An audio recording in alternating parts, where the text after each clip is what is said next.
Isang mapagpalang hapon po sa buhay ng bawat isa.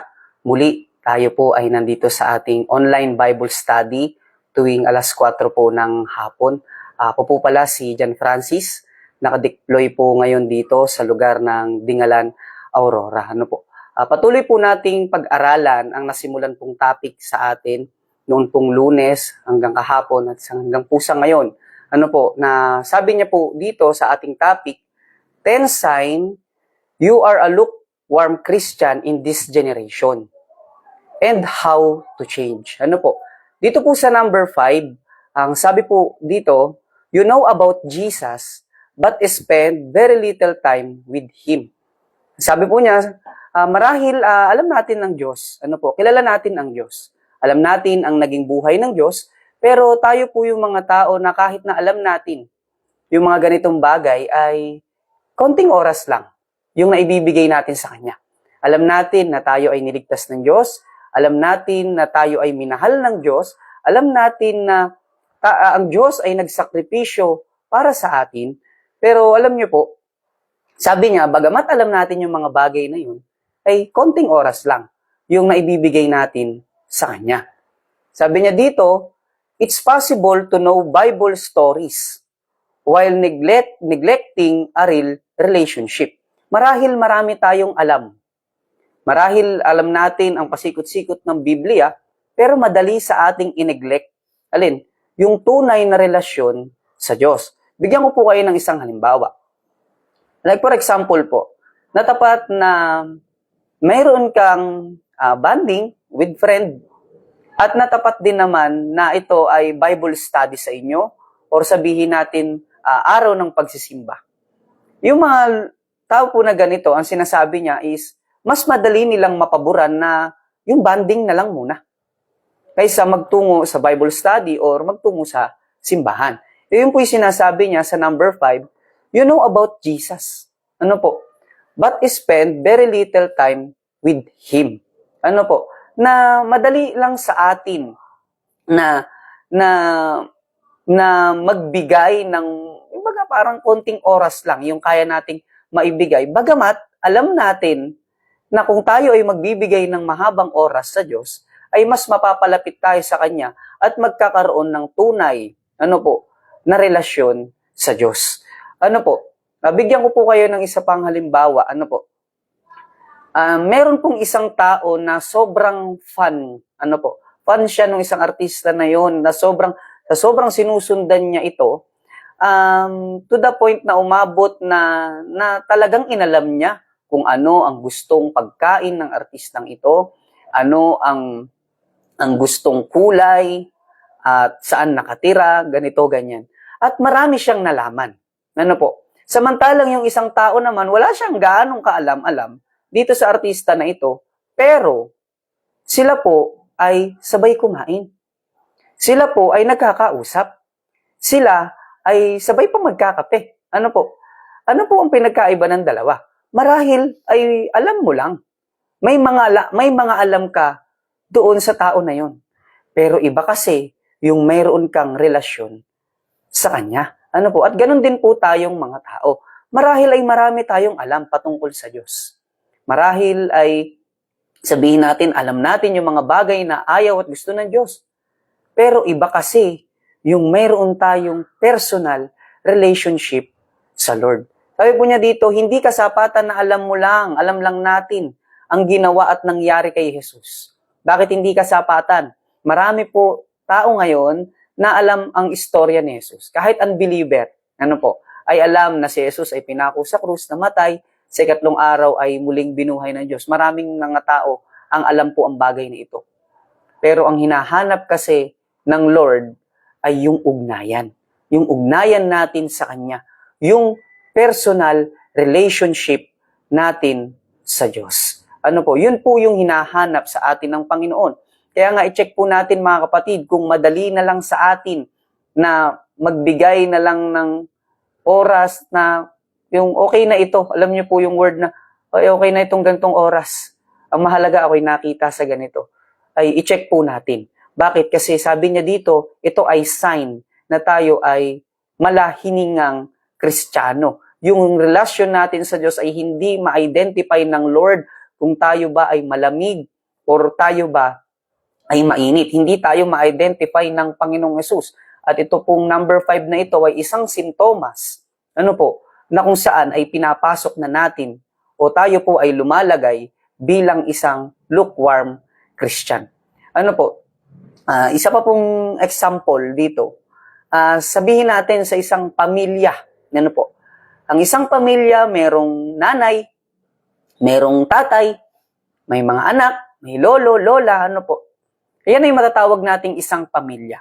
At masasabi ba natin na ang pamilyang ito ay mayroong maayos na relasyon kung sila ay hindi sabay kumakain, hindi nagkuusap, hindi nagpapansinan? Yes, mayroong tayong pamilyang kinikilala. Pero yung relasyon ay hindi natin masasabing maayos. Alam natin na, ako, meron akong nanay, meron akong tatay, meron akong kapatid. Pero kung hindi naman tayo nag-uusap-usap, hindi po natin masasabi na tayo po ay may maayos na relasyon sa ating pamilya. At ito po yung hinahanap ng Diyos para sa atin. Yung real relationship, yung totoong relasyon natin between sa ating mga tao at sa Diyos. Amen po? Sabi po niya dito, paano ba natin ito babaguhin?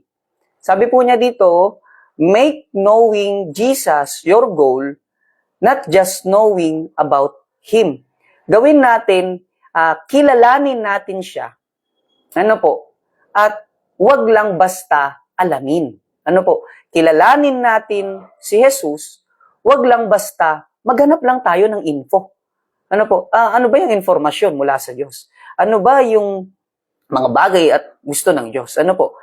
Yes, maganda pong alamin ito. Pero maganda na habang ito'y inaalam natin, ito po ay ikinikilala natin at ginugusto din natin at inaayawan din natin ito sa ating mga buhay. Bigyan ko po kayo ng isang Sabi po niya dito, yung knowing about Him is yung alam mo lang siya, yung nagbabasa ka ng Bible, oo. Pero kaya ka nagbabasa ng Bible kasi para lang magkaroon ka ng kaalaman.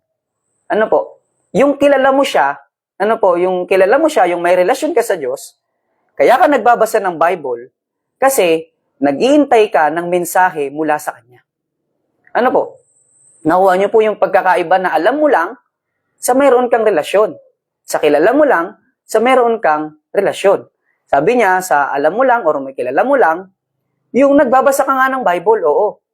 Pero, nagbabasa ka para lang meron kang madagdagan yung knowledge natin. Or may masabi lang tayo. Dito naman sa mayroon kang tunay na relasyon sa Diyos, nagbabasa ka ng Bible kasi sabik ka doon sa sasabihin ng Lord sa'yo. Isa pa po dito, nagpe-pray ka, sa kilala mo lang siya, nagpe-pray ka kasi kailangan. Pero kung ang isang Kristiyanong may maayos na relasyon sa Diyos, nagpe-pray ka kasi mismo siya. Namimiss mo ang Lord. Gusto mong maka-fellowship ang Lord, kaya ka nagpe-pray. Isa pa pong bagay dito sa alam mo lang or sa kilala lang natin ng Diyos is naglilingkod tayo sa Diyos. Bakit? Para mapansin. Pero kung mahal natin ng Diyos, sabi niya, naglilingkod tayo sa Diyos kasi mahal natin siya. Nakikita niyo po yung pagkakaiba na ito yung kilala mo lang ang Diyos at ito yung mayroong relasyon sa Diyos. Isa pa pong bagay, yung kaya mo lang siya kinilala kasi takot ka na alam mo one day ay mayroong impyerno. Pero kung ikaw naman ay may relasyon sa Diyos, ay sabi niya, kaya mo ginagawa yung mga bagay na ito kasi gusto mo siyang makasama. Dito po sa Isaiah chapter 29, verse 13, Kung meron po kayong mga Biblia, buksan niyo po sa Isaiah chapter 29, verse 13. Ang sabi po niya dito, sasabihin naman ni Yahweh, sa salita lamang malapit sa akin ang mga taong ito. At sa bibig lamang nila ako iginagalang. Subalit inilayo nila sa akin ang kanilang puso. At ayon lamang sa utos ng tao ang kanilang paglilingkod. Ano po, mga kapatid, ang gusto ng Diyos sa atin ay yung heart natin. Hindi tinitignan ng Panginoon kung gaano kalaki ang ginawa natin, kung gaano kalaki yung isinakripisyo natin. Ang itinitignan ng Lord ay yung heart natin habang ginagawa natin ang mga bagay na ito. Nakukuha niyo po, mga kapatid. I-check po natin ang atin pong mga sarili. Baka nga, oo, yes, matagal na ako sa simbahan, pero yung relasyon ko sa Diyos ay hindi ko pa rin maayos. Ilang taon na ang binibilang ko sa pag-i-stay ko sa simbahan, pero wala pa rin akong maibigay na quality na time para makipag-ayos ng relasyon sa Diyos. Lagi po nating tatandaan, mga kapatid, na ang pagpunta po sa langit ay nakadepende kung papaano ka nakipagrelasyon sa Diyos. Nakukuha niyo po. Kaya nga po, i-check po natin ang atin pong mga sarili. I-check po natin ang atin pong yung relasyon natin sa Diyos. Kung ako nga ba talaga ay napapalapit, napapadikit ba ako sa Diyos? O nagiging close ba ako sa Diyos? Lumalalim ba yung relationship ko sa Diyos o hindi? Kagaya po ng sinabi ni Pastora Iyam na marahil nga na nandyan ka sa simbahan, pero wala na pala yung puso natin sa Diyos. Ito po ay isa sa simptomas na tayo po ay lukewarm Christian. Ano po? Kaya nga po, from time to time, ay i-check po natin ito. Dito po tayo sa may number 6. Sabi po niya dito sa number 6, you hide your faith because you're afraid of people opinion. Ano po? Itinatago natin ang ating pananampalataya dahil takot tayo sa mga pwedeng sabihin sa atin ng mga taong nakapaligid sa atin. Halimbawa, sa eskwelahan, hindi natin maipakilala na tayo ay born again, na tayo ay servant ng Lord, na tayo ay mananampalataya ng Diyos. Sa trabaho natin, marahil hindi natin masabi na tayo ay isang mananampalataya ng Diyos. Bakit? Una, ay takot tayong mausig. Ano po? Pangalawa, marahil siguro takot tayo sa mga pwede nilang sabihin laban sa atin. Or di naman kaya, takot tayo na baka layuan nila tayo. Ano po? Na, yan ay born again, ay huwag tayo dyan. Yan ay banal. Ano po? Yan ay ganito, bawal yan sa ganito, bawal yan sa ganyan. Natatakot tayo sa bagay na ito. Kaya, hindi na lang natin sinasabi at hindi na lamang natin ipinapakita na tayo pala ay mananampalataya ng Diyos. Pero alam niyo po, mga kapatid, ito po ay isang napakalaking danger sa buhay nating mga tao. Bakit? Ang sabi ng Biblia, kung ikakahiya natin ang Diyos, ano po, dito sa lupa, ay ikakahiya din naman niya tayo sa harapan ng Ama sa langit. Ano po? So, mga kapatid, ang sinasabi po niya dito, you don't want to be seen as two Christians, so you stay silent. Ano po? Na tawag dito, na ay ayaw natin, ano po, na tayo po ay mapulaan, natatakot tayo na malayuan ng mga kaibigan, natatakot tayo na baka kung ano ang sabihin nila sa atin, ano po. So, kaya pinipilit na lang natin na manahimik. Ano po, pinipilit na lang natin na huwag gawin yung mga ganitong bagay kasi baka layuan nila tayo. Ano po? Tingnan niyo po dito sa may unang Pedro. Ano po? Sa may 1 Peter chapter 2. Ano po? 1 Peter chapter 2. Verse 12. Ano po?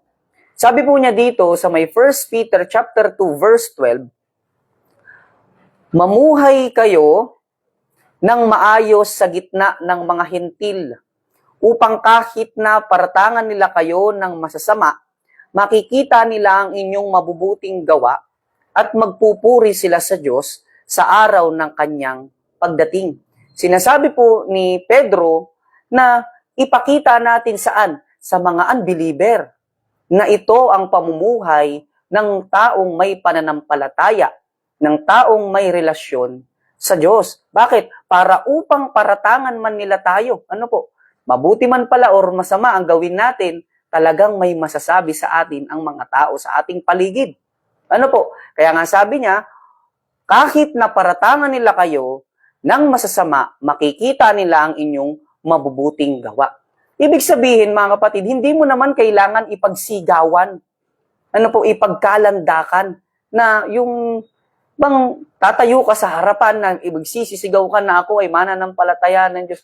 No need naman na kailangan na ganito, kundi ipamuhay lang natin, isagawa lang natin yung pamumuhay bilang mananampalataya ng Diyos at hayaan natin na yung faith natin kay Lord ay lumabas sa atin.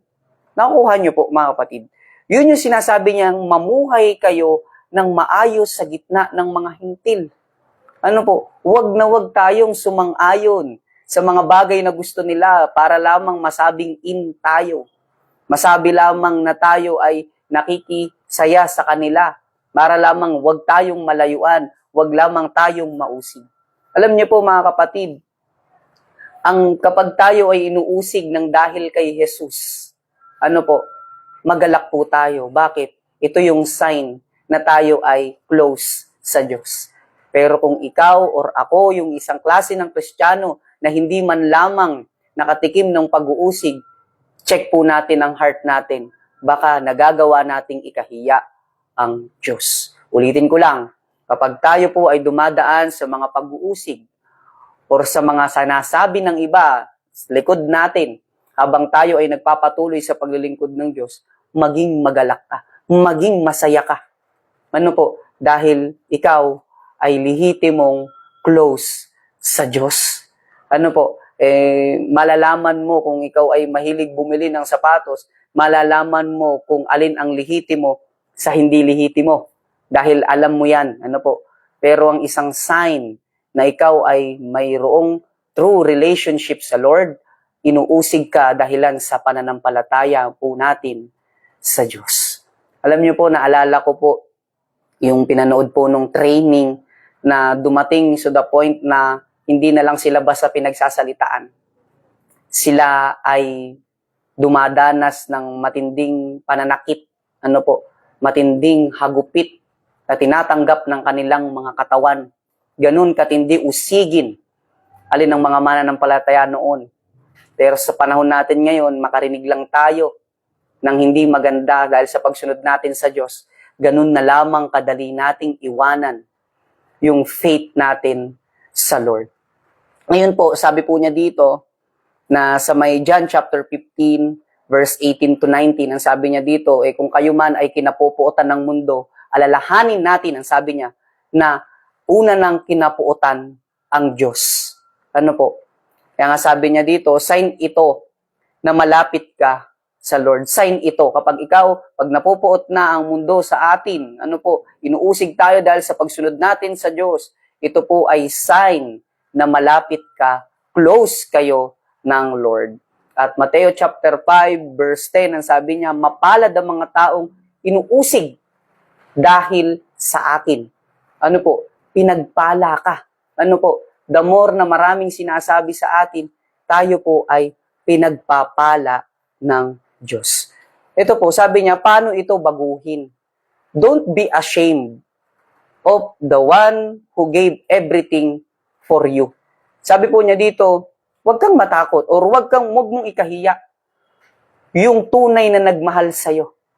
Huwag mong ikahiya na ipakilala sa mga tao na kapaligid sa'yo yung tunay na nagmahal at nagsakripisyo para sa atin, walang iba kundi ang Diyos, si Jesus. Bago po ako magtapos, mga kapatid, siyasatin po natin ang ating mga sarili. I-check po natin ang ating mga puso. Isa na ba ako sa may sintomas na maligamgam na ang aking pananampalataya sa Diyos? Hindi na kagaya noong una na alab ng pag-ibig ko sa Diyos. I-check po natin ang ating mga sarili. At kung nalalaman natin na iyong isa sa mga bagay na ito ay nagagawa na natin, ito yung time na magpakonsulta tayo sa ating doktor. Walang iba kundi si Jesus. Dahil ito ay isang paalala sa atin mga kapatid, na ayaw ng Diyos na mawala yung relasyon natin sa Kanya. I-check po natin ang ating mga sarili. Siyasatin natin ang ating sarili. Magpasiyasat tayo sa Diyos. At kung tayo man sa ngayon ay nagagawa natin ito, ibigay natin ito sa Diyos. Dahil bukas ang mga palad ng Diyos, bukas ang mga kamay ng Diyos, na kapag lumapit ka sa Kanya, ay hindi Kanya tataboy. Tayo pong lahat ay yumuko at tayo po ay manalangin.